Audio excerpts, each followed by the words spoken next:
So I've always been really fascinated by languages. I speak Portuguese to my parents. I learned English when I was in the UK when I was a kid. I learned French in Quebec when I was a teenager, around like 16, 17.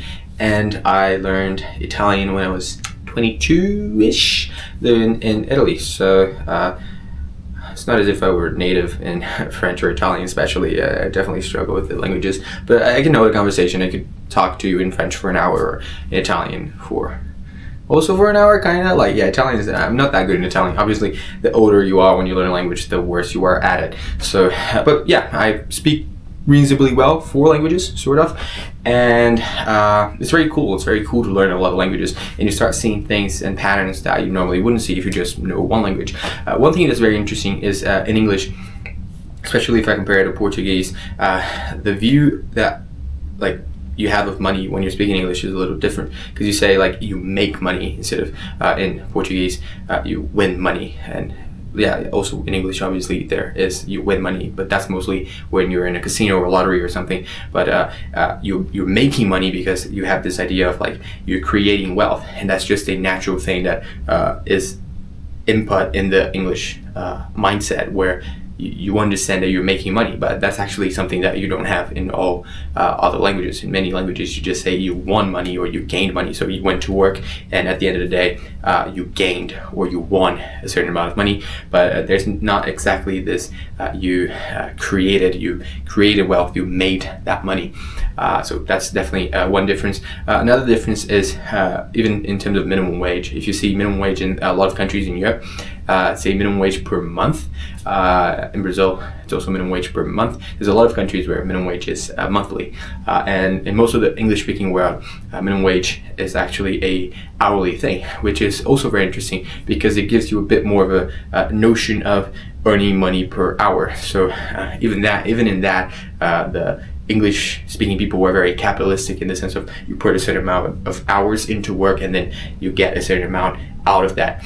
On the other hand, mostly when you're talking about income in the English-speaking world, especially in the US, but also in like Australia or Canada or whatever, you talk about how much you make in a year, whereas in a lot of countries you still talk about how much you make in a month. So let's say you're in Germany or Italy or whatever, you might say, oh, I make 3,000 euros a month, whereas in the US you might say, oh, I make $35,000 a year.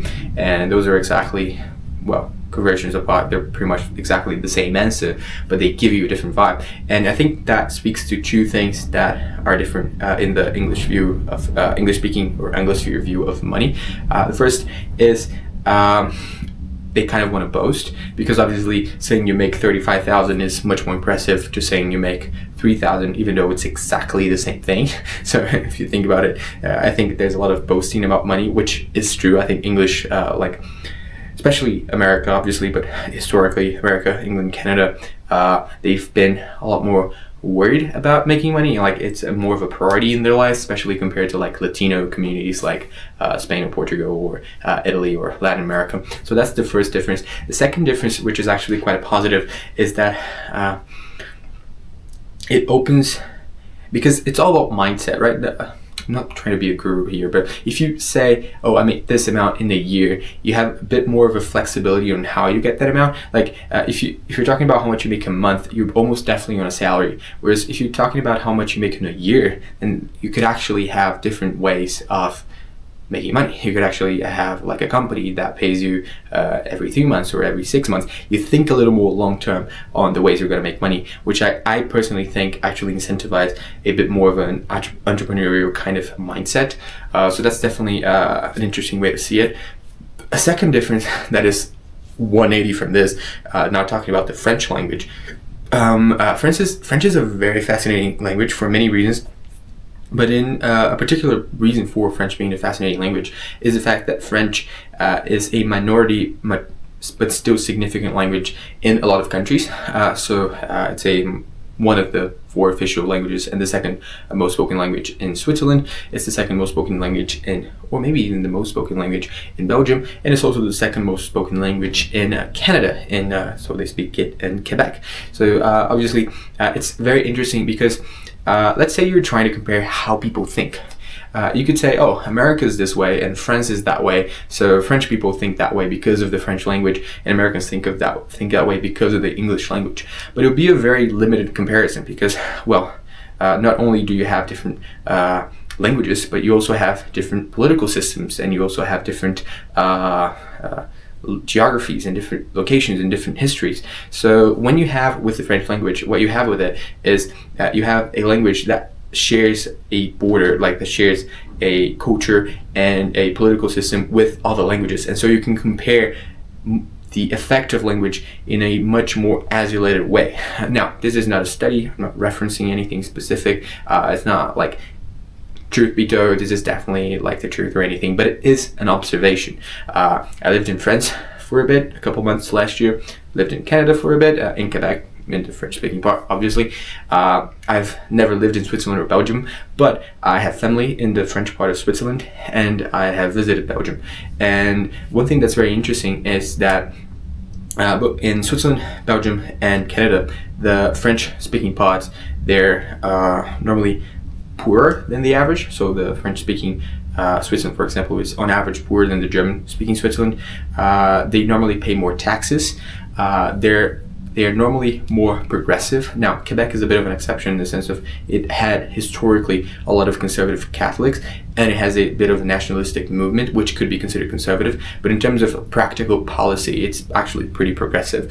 And so what you're going to notice is that even within the same political framework, even within the same political system, and even within similar geographies, like Switzerland has a fairly similar geography west to east. Belgium is a really small country, also fairly similar geography. And Canada, even though it's a really big country, the weather, the temperature patterns in Quebec are not really that different from what they are in Ontario or in, I don't know, in BC, for example. So there's definitely a lot of similarities. And even with those similarities, the French, they still position, or at least the French speakers, the Francophone area, still positions itself fairly different from the other areas. And most of the time, it's to the left of them. So like I said, overall, even if you see like voting patterns in Switzerland, the French, they're going to vote more of left of center kind of thing. Belgium, left of center as well. Canada, in Quebec, left of center as well.